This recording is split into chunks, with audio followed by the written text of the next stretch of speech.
గుహాయాంగే వా బహిరపి వనే వాద్రిశిఖరే జలే వా వహ్నౌ వా వసతు వసతే కిం వద ఫలం సదా యస్యైవాంతఃకరణమపి శంభో తవ పదే స్థితం చేద్యోగోసౌ సజ పరమయోగీ సజ సుఖీ. శివాయ గురవే నమః. మనం నిన్నటి రోజున 21వ అధ్యాయంలో పురంజయుడు యుద్ధములో ఓడిపోయి ఆ తరువాత రాజ్యానికి రాగా సుశీల బ్రాహ్మణుడు చెప్పిన ఈ కార్తీక వ్రతమును పురంజయుని విజయము ఎలా చేకూరింది అనే విషయాన్ని మనం ఇప్పుడు తెలుసుకుందాము. సుశీల బ్రాహ్మణుని మాట విని పురంజయుడు విష్ణు ఆలయమునకు పోయి పుష్పముల చేతను, ఫలముల చేతను, చిగురుటాకుల చేతను, దళముల చేతను, షోడశోపచార పూజల చేతను హరిని పూజించి ప్రదక్షిణ నమస్కారములను నాట్యమును చేసి హరిమూర్తిని బంగారముతో చేయించి ప్రదక్షిణ నమస్కారాదులచే పూజించాడు. పురంజయుడు కార్తీక పౌర్ణమి నాడు రాత్రి హరిని పూజించి గోవింద భృత్యుడై హరినామస్మరణ చేయుచు ప్రాతకాలమందు తిరిగి యుద్ధమునకు బయలుదేరాడు. ఇట్లు పురంజయుడు రథమెక్కి ధనుర్బాణములను, కత్తిని, తూణీరములను ధరించి కంఠమందు తులసిమాలను ధరించి కవచమును ధరించి తలగుడ్డ పెట్టుకుని త్వరగా బయలుదేరాడు. యుద్ధముకు వచ్చాడు. వచ్చి నారీటంకార ధ్వనిని చేశాడు. ఆ ధ్వనిని రాజులందరూ యుద్ధమునకై తిరిగి వచ్చారు. వచ్చి సింహధ్వనులు చేయుచు బాణవర్షములను కురిపించుచు పూర్వము వలె జగిస్తాము అని తలంపుతో పురంజయునిపైకి దుమికిరి.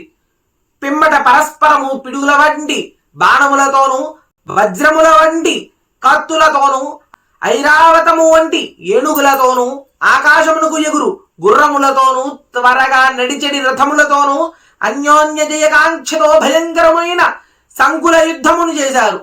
ఆ యుద్ధమందు రాజులందరూ మదములుడిగి గుర్రములు హతములై ఏనుగులు ధరణిగూలి బాణశరాసనములు జారిపడ్డాయి.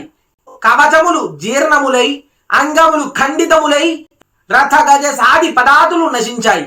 పురంజయుని భటులు సైతము మమ్మలను రక్షించండి, రక్షించండి అని ప్రార్థించారు.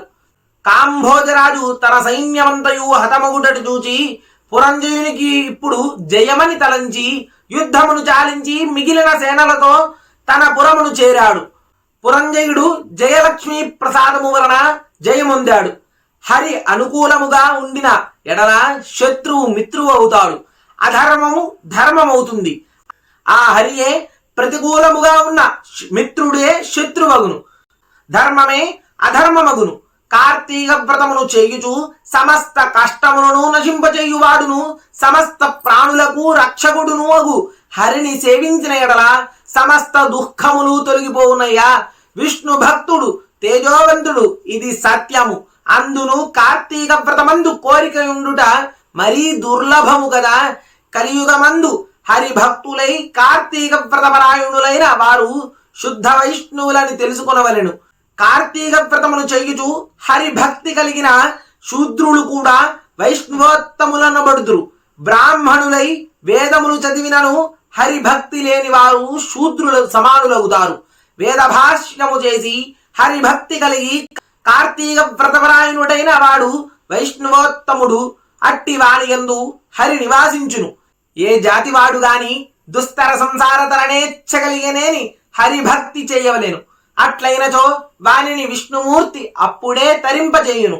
అగస్త్యమునీంద్ర, హరిభక్తి పరాక్రమము ఏమని వర్ణించును అయ్యా. పరాశరాదులు, వశిష్ఠాదులు, అంబరీషాదులు, నగరాదులు హరిని ఆశ్రయించి పరమపదమును పొందారు. హరిభక్తి యందు నిత్యవ్రతము గలవాడై తాను స్వతంత్రుడైనను అన్యతంత్రుడైనను హరి పూజాసక్తులు కావలేను. హరి భక్తికి ప్రియుడు, భక్తులు హరికి ప్రియుడు. హరి తన భక్తులకు ఐహికాముష్మిక సుఖములనిచ్చి కాపాడుతూ ఉంటాడు. భగవంతుడును సమస్త చరాచర ప్రభువును అగు హరి అంతయు నిండి ఉన్నాడు. అట్టి హరి యందు భక్తి గలవానికి కార్తీక వ్రతము సులభమని తలచెదను. కార్తీక వ్రతముతో సమానమైన వ్రతము, హరితో సమానమైన ప్రభువు, సూర్యునితో సమానమైన తేజోవంతుడును, రావి చెట్టుతో సమానమైన చెట్టును లేవు. ఓ విప్ర, కాబట్టి కార్తీక వ్రతము ఇష్టార్థములనిచ్చును. సర్వవ్రతోత్తమోత్తమము. ఇది సర్వశాస్త్ర సారము, సర్వవేద సమ్మతము, కార్తీక మాహాత్మ్య బోధకమైన ఈ అధ్యాయమును నిత్యము వినువాడు విగత పాతకుడై అంతమందు హరిని చేరుతాడు. ఈ అధ్యాయమును శ్రాద్ధకాలమందు పఠించిన ఎడల పితృదేవతలకు కల్పాంతము వరకు తృప్తి కలుగుతుందయ్యా అని అత్రి మహర్షి అగస్త్యులు వారితో ఇట్లు చెప్పుచున్నారు. ఇక్కడితో 22వ అధ్యాయం సమాప్తం. హర నమః పార్వతీపతయే. హర హర మహాదేవ హర.